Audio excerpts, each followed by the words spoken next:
Hello students, good morning. How are you? I hope you all are doing good. So today we will start our new topic, work done in stretching wire, of chapter 9 and unit 7, mechanical properties of solid. In my previous video lecture, I deduced a formula for Young's modulus for stretched wire. So for today, we will deduce an expression for work done in stretching wire. So let us consider a wire or a conductor. Okay, I am taking here wire. So let us consider a wire of length capital L. So this is wire of length capital L. If I applied force at this end, downward direction, तो अगर मैंने यहाँ पे force को downward direction में क्या करा है, अप्लाई किया है, जिसमें इस वायर का जो एरिया ऑफ क्रॉस सेक्शन है, क्रॉस सेक्शन एरिया वो कितना है, स्मॉल ए है, तो उस केस में आपको पता ही है ये वायर क्या होगी, स्ट्रेच होगी. और स्ट्रेच होने के बाद जितना भी ये मतलब स्ट्रेच हुई होगी, जितना भी इसने अपना लेंथ में चेंज किया होगा ड्यू टू दिस फोर्स, जो कि इसके नॉर्मली लग रहा है, इसके सरफेस एरिया या क्रॉस सेक्शन एरिया के नॉर्मली लग रहा है, इट मीन्स नॉर्मल स्ट्रेस की बात हो रही है यहाँ पे. ठीक है, तो जितना भी यहाँ पे इस पर क्या लग रहा है, फोर्स लगा, और जितना भी इसने यहाँ पे चेंज इन लेंथ किया है वो मैंने क्या लेट कर लिया, small L. So small L is here change in length of this wire and capital L it is its original length and small A is it's area of cross section. So let us calculate here work done in stretching wire. So first of all we have to write here its Young's modulus formula. What is Young's modulus? Young's modulus is equals to normal stress upon longitudinal strain. So normal stress formula F by A and longitudinal strain formula change in length upon original length. Okay, इसको अगर मैं rewrite करके लिखूँ तो F और ए नीचे आ जाएगा and small L नीचे रहेगा एंड कैपिटल एल ऊपर. इस तरीके से लिख देंगे इसका यंग्स मॉडुलस. किसका? इस वायर का. ओके, या फिर इस स्ट्रेच वायर का. तो यहाँ से अगर मैं क्रॉस मल्टीप्लाई करके एफ की वैल्यू निकालूँ तो वो क्या निकल के आएगी, Y A L upon capital L. Let this equation be first. Now यहाँ पे जब मैंने इस पर फोर्स लगाया नॉर्मली इसके क्रॉस सेक्शन एरिया पे, तो इट मीन्स कुछ ना कुछ मैंने यहाँ पे वर्क डन किया है. तो वो टोटल वर्क डन निकालने के लिए हम क्या करते हैं, पहले से ही जो करते आए हैं फिजिक्स में, सबसे पहले स्मॉल वर्क डन निकालेंगे कि स्मॉल लेंथ जो इसने जितना भी स्मॉल लेंथ में अगर इसका स्ट्रेच हुआ होगा तो उसके लिए जितना भी वर्क डन होगा वो स्मॉल निकालेंगे. देन उसके बाद टोटल वर्क डन निकालने के लिए क्या कर देंगे, लिमिट लगा के इंटीग्रेशन कर देंगे. ठीक है, तो सबसे पहले हम यहाँ पे क्या देख रहे हैं, small work done to stretch wire through small length D L. तो डी एल लेंथ के लिए जो भी वहाँ पे उसका स्ट्रेच हुआ होगा वायर का, उसके लिए क्या निकल के आएगा, स्मॉल वर्क डन निकल के आएगा, जिसका फॉर्मूला आपको पता है D W is equals to F D L. ठीक है, डी एल यहाँ पे क्या है कि स्मॉल स्ट्रेच. ठीक है, जितना भी उसकी लेंथ में स्मॉल क्या हुआ होगा, चेंज हुआ होगा. तो D W is equals to F D L where F is force applied on this wire. तो एफ की वैल्यू फ्रॉम इक्वेशन फर्स्ट से यहाँ पे पुट कर देंगे. ओके, फ्रॉम इक्वेशन फर्स्ट से आ गई है. अब ये आ गया मेरे पास small work done. So for total work done integrate this equation by applying limit. तो डी डब्ल्यू तो स्मॉल वर्क डन है, जब हम यहाँ पे इंटीग्रेशन करेंगे तो डी डब्ल्यू क्या बन जाएगा, टोटल वर्क डन डब्ल्यू बन जाएगा. और यहाँ पे जब हम लिमिट लगाएंगे, इसका इंटीग्रेशन करेंगे तो इंटीग्रल साइन लगाएंगे और इंटीग्रेशन में जो लिमिट प्लेस करेंगे वो करेंगे 0 to L, क्योंकि जब इसे स्ट्रेच नहीं किया गया था तो उस केस में उसका जो चेंज इन लेंथ था वो 0 था, और जब इसे स्ट्रेच किया गया तो उस केस में इसकी जो लेंथ में चेंज आया वो कितना आया है, स्मॉल एल आया. तो 0 से लेकर स्मॉल एल. ओके, अब जब हम इंटीग्रेशन करते हैं तो किसका इंटीग्रेशन करना चाहिए, बताया था मैंने आपको कि जो डी के साथ यहाँ पे लिखा हुआ है, डी के साथ क्या लिखा हुआ है, स्मॉल एल. तो इट मीन्स सिर्फ यहाँ पे इस एल का ही इंटीग्रेशन होगा. Y A L capital L ये सारे के सारे क्या हैं, यहाँ पे कांस्टेंट हैं. ये कैपिटल एल अलग है और स्मॉल एल अलग है, आपको याद रखना है. तो इसको हम फर्दर अगर सॉल्व करेंगे तो वाई ए अपॉन कैपिटल एल बाहर रहेगा और इंटीग्रेशन होगा एल डी एल का. आपने पढ़ रखा है फॉर्मूला इंटीग्रेशन का x की पावर n dx, तो वो क्या निकल के आता है, जो भी x होता है उसकी पावर 1 प्लस हो जाती है और जो उसकी पावर होती है वही इसके डिनोमिनेटर में आ जाता है. तो यहाँ पे x की तरह कौन बिहेव कर रहा है, l, और यहाँ पे n है तो यहाँ पे इसकी पावर क्या है 1, तो इसकी पावर 1 प्लस हो जाएगी ना, तो कितना आ जाएगा YA अपॉन कैपिटल L। तो L की पावर जब 1 प्लस हो जाएगी तो कितना हो जाएगा स्क्वायर, और जो इसके ऊपर आई है इसकी पावर वही इसके डिनोमिनेटर में आएगा बाय 2। और यहाँ पे लिमिट प्लेस करेंगे कहाँ से लेकर कहाँ तक, 0 से लेकर L तक। लिमिट प्लेस करने का तरीका कैसे बताया था मैंने आपको, इस L के बदले पहले अपर लिमिट फिर माइनस का लोअर लिमिट, तो YA अपॉन कैपिटल L, तो इस L की जगह वही आएगा, L ही आएगा, स्क्वायर तो लगेगा ही लगेगा, ठीक है। और ये 2 मैंने यहाँ पे लिख दिया है, ओके। और माइनस का इस L की जगह फिर आएगा 0 का स्क्वायर, क्योंकि स्क्वायर है यहाँ पे, तो L स्क्वायर माइनस का 0 स्क्वायर मतलब L स्क्वायर ही रहेगा। अब यहाँ पे देखिए जब इसे रिराइट करके मैंने यहाँ पे लिख दिया है तो इस L स्क्वायर को मैं ऐसे लिख सकती हूँ, W is equals to half YAL into L upon capital L। अब यहाँ पे देखिए जो ये टर्म है YA small l upon capital L, ये इक्वेशन फर्स्ट में किसका फॉर्मूला था, अप्लाइड फोर्स का, तो इसके बदले मैं क्या रिप्लेस करा सकती हूँ F, जो कि इक्वेशन फर्स्ट से हम देख सकते हैं, तो हाफ, और ये यहाँ पे आ जाएगा F और ये आ जाएगा यहाँ पे small l, where small l यहाँ पे क्या है, increase in length, and F क्या है यहाँ पे, स्ट्रेचिंग फोर्स या डिफॉर्मिंग फोर्स, उसको हम यहाँ पे लिख रहे हैं F। सो यहाँ पे हमारे पास जो वर्क डन निकल के आया है वो किसके इक्वल निकल के आया, half into stretching force, half into stretching force multiply by what, increase in length, increase in length. तो ये आ गया हमारे पास total work done in stretching a wire. और आपको मैं यहाँ पे बता दूँ कि जो भी यहाँ पे वर्क डन हो रहा है इस वायर को स्ट्रेच करने के लिए, वो किसकी फॉर्म में स्टोर हो रहा है, पोटेंशियल एनर्जी की फॉर्म में। और कौन सी पोटेंशियल एनर्जी, जो आपने पढ़ी थी पोटेंशियल एनर्जी के टाइप्स के अंदर, इलास्टिक पोटेंशियल एनर्जी की फॉर्म में। सो आपको याद रखना है, here work done is stored in the form of which energy, elastic potential energy, okay. तो कभी अगर आपके पास एक्सप्रेशन आ गया कि derive the expression for the elastic potential energy for stretching a wire, in stretching a wire, तो आपको यही पूरा का पूरा क्या करना है, एक्सप्रेशन करना है। बस वहाँ पे W के बदले लास्ट में क्या आ जाएगा, U आ जाएगा, जिसको हम यहाँ पे क्या कह रहे हैं, इलास्टिक पोटेंशियल एनर्जी। अब यहीं पर अगर मुझे निकालना है work done per unit volume in stretching a wire, पर unit volume in stretching a wire, तो वो कैसे निकालेंगे। अब देखिए वर्क डन, तो वर्क डन क्या है, W, पर मीन्स अपॉन, वॉल्यूम मतलब इस पर्टिकुलर वायर का वॉल्यूम। तो आप खुद यहाँ पे से देख के बता सकते हैं, देखिए ये इनिशियल स्टेज में वायर ऐसे थी जब स्ट्रेच नहीं की गई थी, तो अगर मुझे इसका वॉल्यूम निकालना है तो सिंपली आपको मैंने बताया था कि आपको याद रखना है एरिया इनटू इट्स लेंथ कर देंगे। और आपको अगर ये भी नहीं पता है तो ये तो पता ही होगा कि एक सिलेंडर है, ठीक है, किस तरीके से निकल के आया, ये सिलेंडर है, और सिलेंडर का जो हमारे पास वॉल्यूम होता है वो क्या होता है, पाई आर स्क्वायर H होता है, ठीक है। तो यहाँ पे तुम्हें दिख रहा होगा कि जो एरिया है उस सर्कुलर एंड का, उसको मैंने क्या लेट कर रखा, A, और यहाँ पे A खुद क्या है, ये pi R square, area of this circular end को हम क्या लिखते हैं, पाई आर स्क्वायर, ठीक है। साथ ही साथ ये जो हमारे पास वायर है इसकी लेंथ कितनी दे रखी है यहाँ पे, कैपिटल L, तो इस H की जगह यहाँ पे क्या आ जाएगा, कैपिटल L। तो इट मीन्स अगर मुझे इसका फॉर्मूला लिखना है वॉल्यूम ऑफ दिस वायर, तो क्या निकल के आएगा, एरिया इनटू लेंथ, जो इसकी हाइट दे रखी है लेंथ L, ठीक है। तो यहाँ पे वॉल्यूम की जगह मैं क्या लिख दूंगी, जो इसका वॉल्यूम निकल के आएगा इस वायर का, वो कितना निकल के आएगा, A into capital L। W का फॉर्मूला उठा के, जो ये हमने फॉर्मूला निकाला था यहाँ पे उठा के इस पॉइंट पे रख देंगे, तो ये आ जाएगा half what, F into L, और जो डिनोमिनेटर में है वो एज इट इज़, जिसमें आपको दिख रही है F/A क्या होता है, this is normal stress and this is change in length upon original length, जो कि क्या होता है यहाँ पे longitudinal strain. So work done per unit volume in stretching a wire is equals to half of F/A means normal stress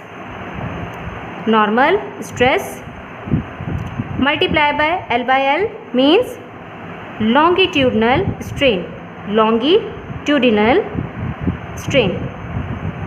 जो मैंने आपको कल फॉर्मूला पढ़ाया था लॉन्गिट्यूडनल स्ट्रेन का, डेल्टा L अपॉन L, तो वहाँ पे जो डेल्टा L है वो मैंने यहाँ पे क्या लेट कर रखा है, वो हमें यहाँ पे क्या दे रखा है, स्मॉल l दे रखा है, ठीक है। तो इसका क्वेश्चन क्या बन के आ सकता है, derive the expression for work done per unit volume in stretching a wire, तो आपको पूरा एक्सप्रेशन करना है यहाँ तक। या फिर अगर आपको बोल दिया गया कि आपको क्या यहाँ पे रिलेशन डिराइव करना है, स्ट्रेस और लॉन्गिट्यूडनल स्ट्रेन का यहाँ पे रिलेशनशिप डिराइव करना है वर्क डन के टर्म्स में, तो आपको यही पूरा का पूरा एक्सप्रेशन वहाँ पे डिराइव करके दिखाना पड़ेगा। अब देखिए यहाँ पे जो नेक्स्ट मॉडुलस आता है वो है बल्क मॉडुलस, जिसको हम इंडिकेट कराते हैं कैपिटल के से। और इसके लिए एक्सप्रेशन करने के लिए मैं यहाँ पे कंसीडर कर रही हूँ एक स्फीयर। ओके, एक स्फीयर है जिसका वॉल्यूम गिवन है capital V। So V is the volume of this sphere. अब मैं इस स्फीयर पे चारों डायरेक्शन से एक फोर्स अप्लाई कर रही हूँ नॉर्मल टू इट्स सरफेस। तो आपको दिख रहा होगा परपेंडिकुलर डायरेक्शन में इसकी सरफेस में मैं यहाँ पे एक फोर्स अप्लाई कर रही हूँ। इट मीन्स इस स्फीयर को इस तरीके से क्या कराया जा रहा है, यहाँ पे इस पर फोर्स एक्सर्ट कराया जा रहा है। जैसे इस पर फोर्स एक्सर्ट होगा तो क्या होगा, आपको पता है इसका वॉल्यूम डिक्रीज़ होना स्टार्ट हो जाएगा। तो समझ लीजिए फोर्स अप्लाइड होने के बाद इसका वॉल्यूम जो भी डिक्रीज़ होके बना है वो ये है, ठीक है। और जितना भी इसके वॉल्यूम में चेंज आया होगा वो मैंने क्या लेट कर लिया है, डेल्टा V, क्योंकि चेंज इन वॉल्यूम आपने कल के लेक्चर में पढ़ा था कि चेंज इन वॉल्यूम को हम डेल्टा V से इंडिकेट कराते हैं। ओके, एंड बल्क मॉडुलस का फॉर्मूला आपको पता ही है क्या होता है, it is the ratio of normal stress to the volumetric strain. And what is the formula of normal stress here, F/A। And what is the formula of volumetric strain, change in volume upon original volume.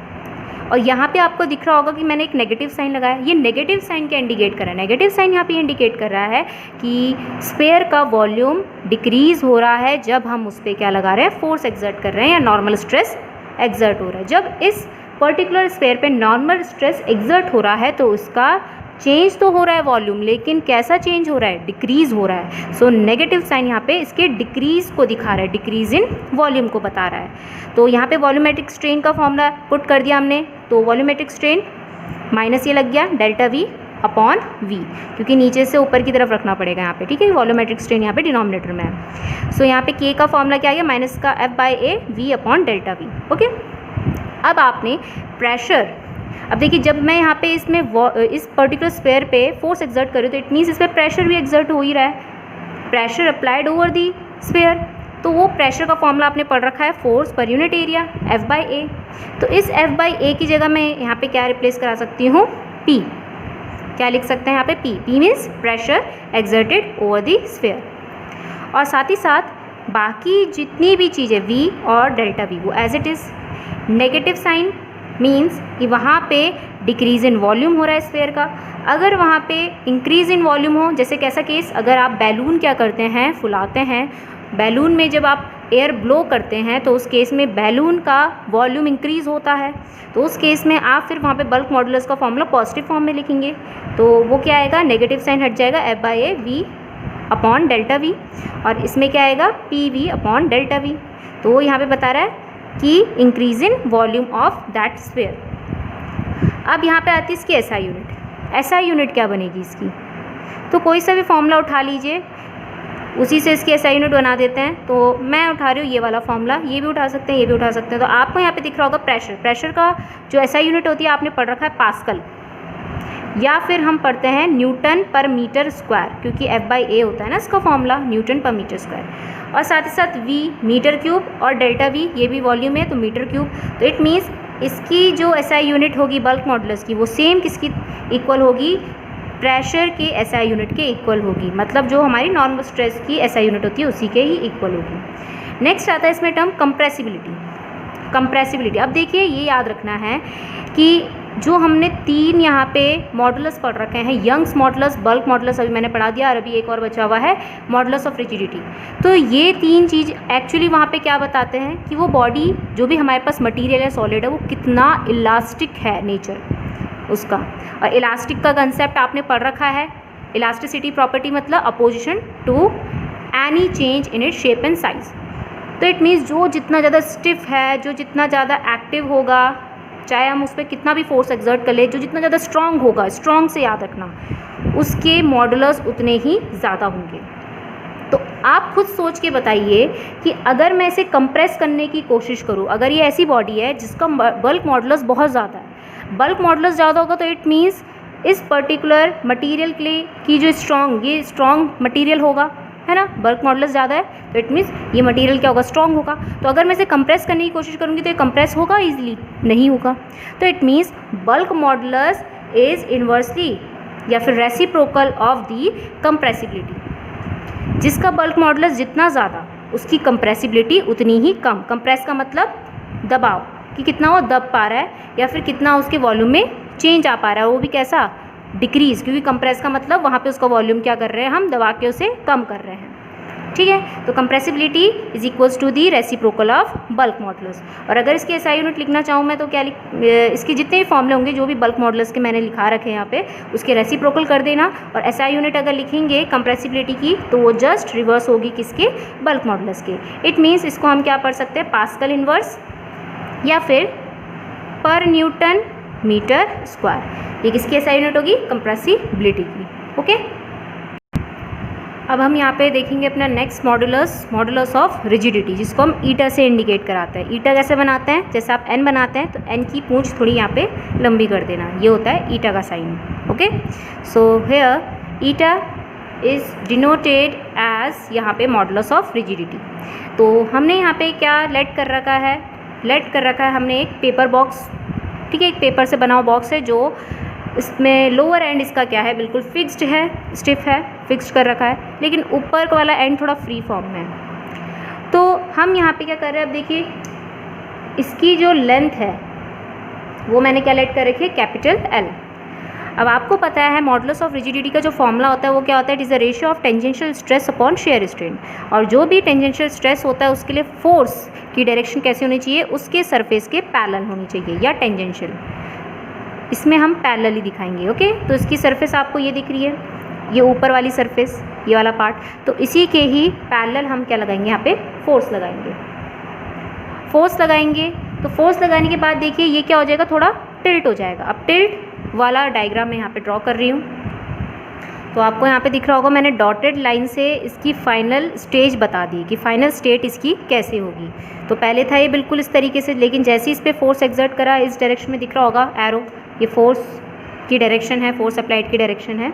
ठीक है, तो उस case में जो ये box है वो ऐसा था तो ऐसे टिल्ट हो गया, दोनों फेसेस के ऐसे टिल्ट हो गए हैं। ठीक है, अब जितना जहाँ पे ये पहले था और जितना डिस्प्लेसमेंट इसने अब दिखाया है बाय अप्लाइंग टेंजेंशियल स्ट्रेस, वो हम लेट कर लेते हैं यहाँ पे क्या, एक्स। ये भी क्या होगा यहाँ पे एक्स। ओके, ये एल है तो ये भी क्या होगा, एल होगा। ये एल है तो ये भी क्या होगा, एल होगा। ठीक है, यहाँ पे आपको दिख रहा है कि अपनी इनिशियल स्टेज से फाइनल स्टेज में इसने एक एंगल कवर किया है। ठीक है, एक एंगल में शिफ्ट आया है इसके। ठीक है, ये शिफ्ट एक्चुअली क्या होता है, इसी को हम क्या कहते हैं, इस एंगल को ही शेयर स्ट्रेन कहते हैं, थीटा। सो टेंजेंशियल स्ट्रेस का फॉर्मूला क्या होता है, F/A, और शेयर स्ट्रेन क्या होता है, थीटा। अगर मुझे यहाँ पे थीटा निकालना है तो उसके लिए आपको यहाँ पे एक राइट ट्रायंगल लेट करना पड़ेगा, जो कि आपको दिख रहा होगा कि नहीं, तो वो देख लीजिए। देखिए F है और इसको मैं F डैश लेट कर लेती हूँ, तो ये ऐसा बन रहा है ना, देखिए F और यहाँ पे F dash, this is F, this is F dash, और ये इस तरीके से बन रहा है हमारे पास क्या, थीटा। ये है A point, F dash A in triangle F dash A, जिसमें ये L है और ये हमारे पास क्या है, X है। तो अगर मैं यहाँ पे टेन थीटा का फॉर्मूला लगा दूँ, टेन थीटा क्या होता है, परपेंडिकुलर अपॉन बेस। परपेंडिकुलर आपको दिख रहा है X है, बेस क्या है यहाँ पे, तो हाइपोटेन्यूज है ना, बेस क्या है यहाँ पे L। ठीक है, ये आ गया। अब आपको मैं एक चीज़ बताती हूँ, यहाँ पे फिजिक्स में अप्रॉक्सीमेशन मेथड करते हैं, वो क्या कि if angle is too small, अगर कहीं पे एंगल बहुत ही छोटा बन रहा होता है, अगर यहाँ पे शेयर स्ट्रेन बहुत ही छोटा है, कम है, देन हम वहाँ पे क्या लिख सकते हैं कि जो टेन थीटा है वो नियरली इक्वल्स, ये नियरली इक्वल्स टू का साइन होता है, not equals to, nearly equals to. Nearly equals to होता है किसके, अपने ही थीटा के। ऐसी साइन के साथ होता है कि साइन थीटा भी नियरली इक्वल्स टू थीटा के इक्वल हो जाता है अगर वहाँ पे थीटा इज़ वेरी स्मॉल। तो टेन थीटा यहाँ पे नियरली इक्वल्स टू हो जाएगा थीटा के, तो मैं यहाँ पे इस एक्सप्रेशन को कैसे लिख सकती हूँ, theta is equals to X by L, मतलब जहाँ पे टेन थीटा वहाँ पे theta is equals to X by L. और यही वैल्यू अगर उठा के मैं यहाँ पे रख दूँ इक्वेशन फर्स्ट में, पुट दिस वैल्यू, तो हमारे पास जो एक्सप्रेशन निकल के आएगी वो निकल के आएगी ये F/A, और थीटा की जगह आ जाएगा एक्स अपॉन कैपिटल एल। ठीक है। अब अगर मैं यहाँ पे बात करूँ इसकी एसआई यूनिट क्या होगी, मॉडुलस ऑफ रिजिडिटी की। मॉडुलस ऑफ रिजिडिटी की जो यहाँ पे एसआई यूनिट है वो क्या होगी, देखिए थीटा एंगल है, एंगल की यहाँ पे अगर हम बात करें कोई डायमेंशन नहीं होती और यहाँ पे हम यूनिट भी नहीं लेंगे इसकी, तो इट मीन्स इसकी जो यूनिट डिपेंड करती है वो किस पे करती है, F/A।